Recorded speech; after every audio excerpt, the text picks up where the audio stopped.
What's going on, YouTube? JT Reborn here, and welcome to another edition of After the Movie. I'm currently in my theater parking lot right now, all solo right now. My friend had to go, and I just got done seeing Aquaman, the movie.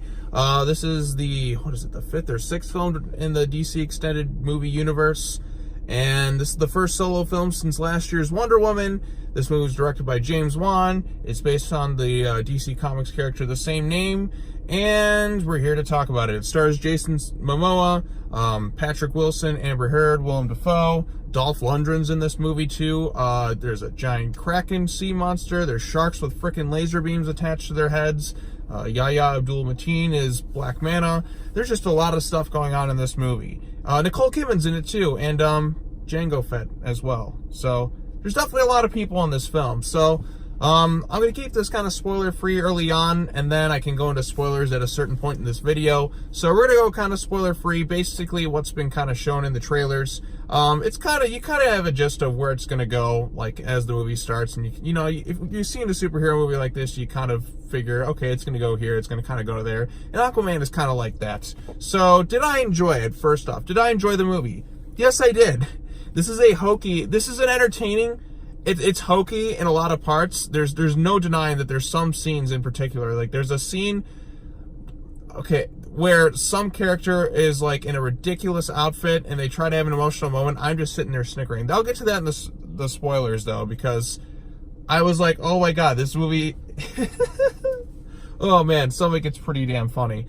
So, Aquaman it's set after the events of Justice League. Now, we know this because there's one reference to Justice League in the movie, and that's where Mira asks him, like, you saved Atlantis from Steppenwolf. There's your reference. It kind of goes off from there. Arthur Curry basically has to kind of accept his destiny and take control. He has to go find the Trident of Atlantis, and then he has to you know, fight his brother for the throne and kind of take over and unite the kingdoms and stop a war from coming to the surface that Orm's trying to bring via, like, him working with Black Manta, so on and so forth. Orm's going around trying to conquer these different kingdoms so he can bring a war to the surface world because, you know, pollution, mankind, bad, evil, stuff like that. And yeah, so the main highlight of this movie, well, there's a couple of highlights. For one thing, James Wan's directing. Just some of the camera work that he does throughout the film, just the shots, the way the camera moves, the action sequences, the visuals. This movie is revolutionary for its visuals, and it's unlike anything you've seen. This is like, Disney's probably like shitting themselves right now. They're like, God damn it, they beat us to the live-action Little Mermaid movie, because the underwater stuff, the way they talk, just the underwater visual effects, pitch perfect. Like, I didn't see any flaws with it. Like, when you watch the trailer, it's like, okay, let's do this. But once you, like, kind of see the movie, it's like, it's outstanding. Like, they perfected it. The visual effects are stunning in this movie. Like, the underwater sequences, there's some great action, just the way the world's kind of integrated. And I think this movie is kind of revolutionary in the sense that Avatar was for its visual effects. The look of things, James Wan fully embraces the lore of this movie. He embraces the hokiness of it all, just the way the costumes look. Like, for some reason, like, the Aquaman suit looks so good in live action, and that's one where people thought, there's no fucking way you're gonna make that suit work in live action. It's orange and green. It looks incredibly hokey, and holy shit, they nailed it. They've nailed it. The Trident looks cool, all the different, you know, unique creature designs. James Wan really wanted to design this world, and he put something out, and it looks outstanding. So the visuals, absolute top-notch. Action sequences are absolutely top-notch. For those people who are just kind of going to this movie like, okay, I want to see how cool this world looks, you're going to get that. It looks great. Like, I mean, like I said, outstanding visuals. And I can't, you know, praise it enough. There's some, like, cool things. Black Manta looks great. His suit looks amazing. Just top-notch visuals all around, top-notch action sequences. It's outstanding in that regards. Now, in terms of the performances, Jason Momoa is so charismatic and so awesome as Aquaman in this movie. He was my favorite part of the Justice League movie. I mean, when I watched it, like, Jason Momoa's colorful personality is what carries a lot of that film. And he does so in this movie. In fact, like, by the end of it, I'm like, God damn, I really want them to do another Justice League movie, you know, done a lot better this time, with Momoa as charismatic as he is. Jason Momoa is absolutely excellent in this movie. Like, he, like, you know, audience was loving him. He's just so fucking cool. I want to hang out with this guy. I want to, like, Jason, I don't know if you'll watch this, probably never, but if you ever do, let's hang out, let's go get a beer. just seems like a cool fucking dude. I just want to hang out with Aquaman. He's like a fucking rock star. He's going around, you know, drinking people under the table. He's going around saving people. He's going around being a badass. He's going around with Mira, who's By God, is she hot in this movie? I knew that's another pro I'm going to give this movie. Amber Heard looks great in terms of performance and acting wise. For the most part, she does good. There's some stuff towards the end where I'm just like, you know, so in that regards. Other positives, Willem Dafoe, so like I never really have any problems with him. Patrick Wilson is really yupping up the scenery as Ocean Master. He's not the best villain the DCU has. I still wholeheartedly agree that General Zod is the best villain that they've had in this shared universe by, like, without a doubt, General Zod, but Patrick Wilson comes in second place for me. I also like Black Manta. This is kind of an origin story for him. It's not fully like his movie. He plays a factor into it, and you see the origin of how he, you know, comes up with his suit, how he designs it, and like how it's based on like Atlantean tech and so on and so forth. But I feel like they're kind of really saving him for like another movie. So I mean, I kind of figured it wasn't like really his movie. He's in it, but it's not really fully about him. And I do like the way that they played out his origin story. I thought like how his origin is incorporated in the film was fairly well done.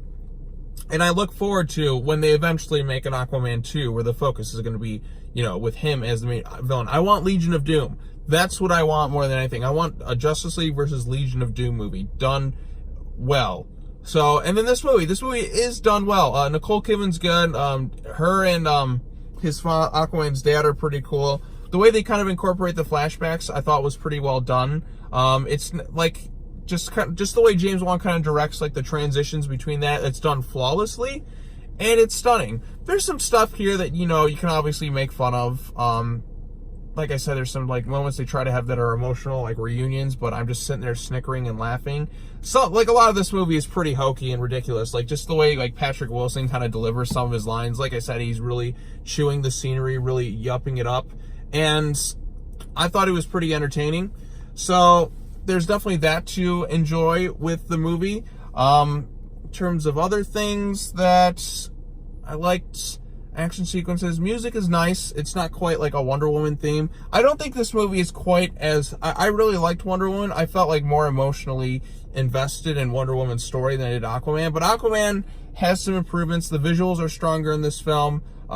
Jason Momoa, like Gal Gadot, is a very charismatic lead, very good. The relationship between Arthur and Mira, it's not nearly as good as, you know, Diana and Steve Trevor's, but it's still pretty entertaining. Like I said, Jason Momoa carries this movie like on his back and then some. Like he is really, really good as this version of Aquaman. Like, you know, it's different. It feels different from the comics, but Momoa does a really fine job. And there's some funny moments too. Some of it definitely feels a bit kind of like Phase 1 Marvel.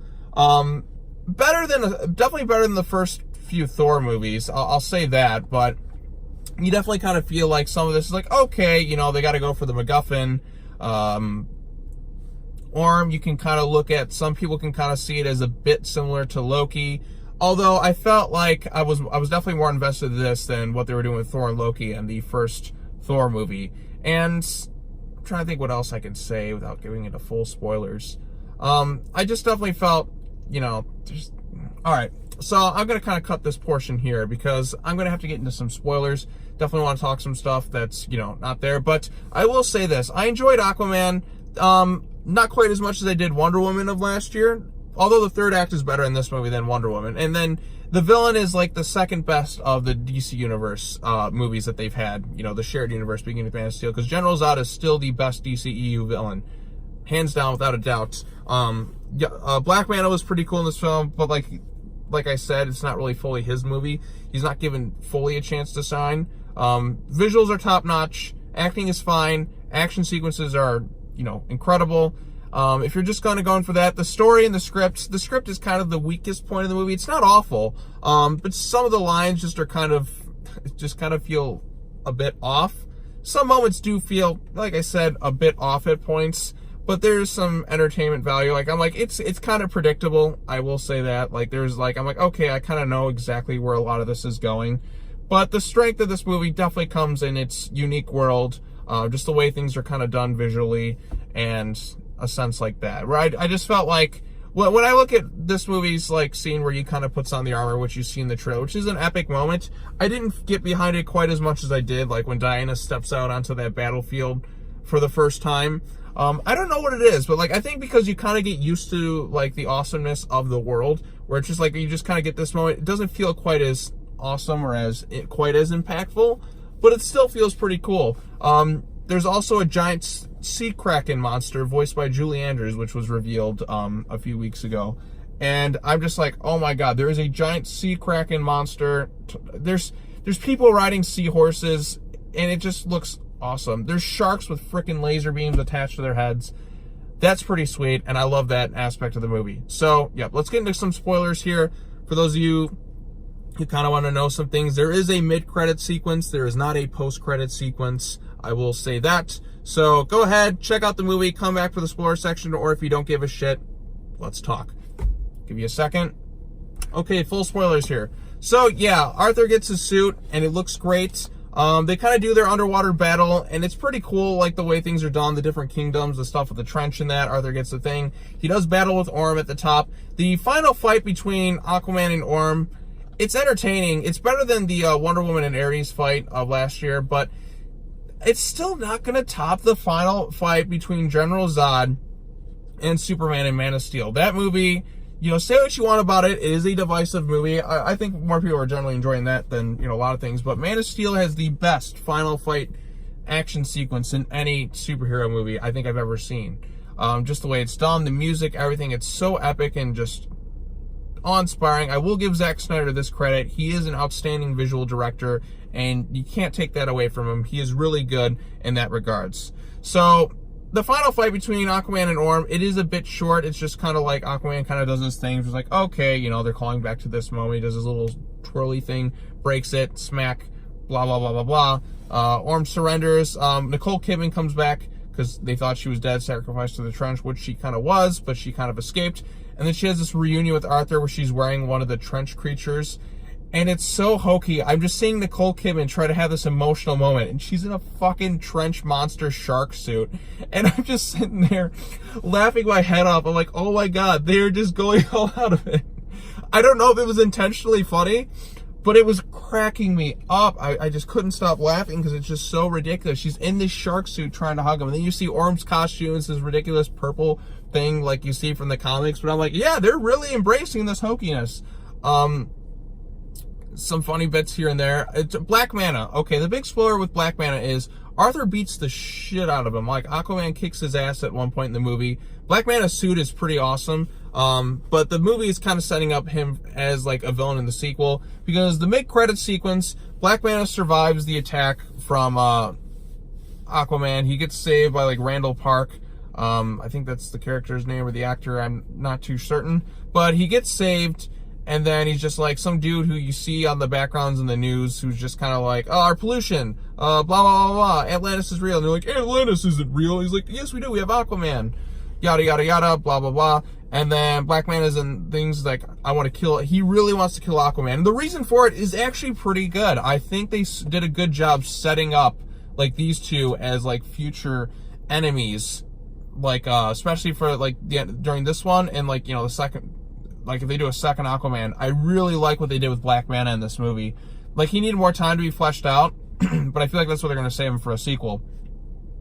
But Black Manta, so basically what happens is Arthur saves these people on this submarine, and, you know, he gets into a fight with Black Manta and his father, and then, like, he's kind of gets crushed under this missile, and then, like, after Arthur kind of kicks the crap out of him, he goes to leave, and then, you know, Black Manta's just like, look, man, come on, you gotta help my dad, like, because, you know, that's what heroes typically do. They, you know, they go out of their way to help people despite everything. That's what Superman did in, you know, Man of Steel and, like, Batman vs. Superman, and Wonder Woman even did that too. Like, he still would try and save people. Aquaman's like, you know what? Fuck you, man. I don't give a shit. Like, I saved these people. You're on your own. And, you know, he basically lets Black Manta's father die. And I'm like, okay, they definitely went in a bold direction with that one. Because typically the cliched thing to do for a hero is just to go back and save him. Aquaman's like, fuck you, man, I'm out of here. And I'm like, okay, we got something. We have a good reason for this villain to severely hate Aquaman. And I love that. I really like that bit. But we just needed a bit more, we needed more time with Black Manta. Because, like, once he's in the suit, he's like, and I'm like, I was kind of cracking up a bit in that thing, because like, and then like the action sequences are so cool. It's like a video game when you're following Nathan Drake. It reminded me a bit of Uncharted, where they're kind of running through like the buildings and you're jumping and stuff. It was like a third-person action thing, just the way the camera flowed. I thought that was really good. Any other major spoilers in the film? But no, once you kind of see the movie, you kind of know where it's going. He's got to unite the kingdoms. It's pretty cliched in that regards, like you've seen this before. But for the most part, I had a great time at Aquaman. Not my favorite superhero movie of the year. I think my favorite is definitely still Avengers Infinity War. Mostly, you know, due to Thanos. And like that movie is kind of like an epic. Like they built up for like, you know, 10 years towards that film. And like I still like watch Infinity War to this day, because I'm fully invested in that universe, because I know all the characters fully. This one, you had a lot to introduce me to, but it is quite epic. The underwater stuff looks flawless. Dolph Lundgren's pretty good. And the ending with Orm, I was kind of surprised that like he didn't go and murder his mom like you would expect him to do. But no, he kind of just gets arrested and held accountable. I'm like, oh, you kind of surprised me there. Like there's a few neat twist ideas that they added to this one. But other than that, I think it's worth checking out. Not a 10 out of 10 movie. I'd say a solid 8.5, you know, like 8.5. Like an 8 out of 10, I think, is a good enough rating for Aquaman. Not my favorite superhero movie of the year, but I had a good time with it. And, you know, for a DC movie, for a lot of people, that's gonna be a big win for them. It's definitely like kind of underwater Lord of the Rings, as I can describe it a bit. Some hokey moments, but, you know, it embraced its hokey lore. I'm looking forward to what they do next. Some cool stuff. Let's just see them kind of push the envelope. Let's take it, you know, even further with the next DC movie, which is Shazam. So we'll see how that one goes out. Anyways, I'm going to wrap this video up. I'm talking for like 20 minutes. Thank you so much for watching, everybody. I'll see y'all later. I'll talk to y'all. Have a good night, and I'll see you next time. Take care now. Bye-bye then.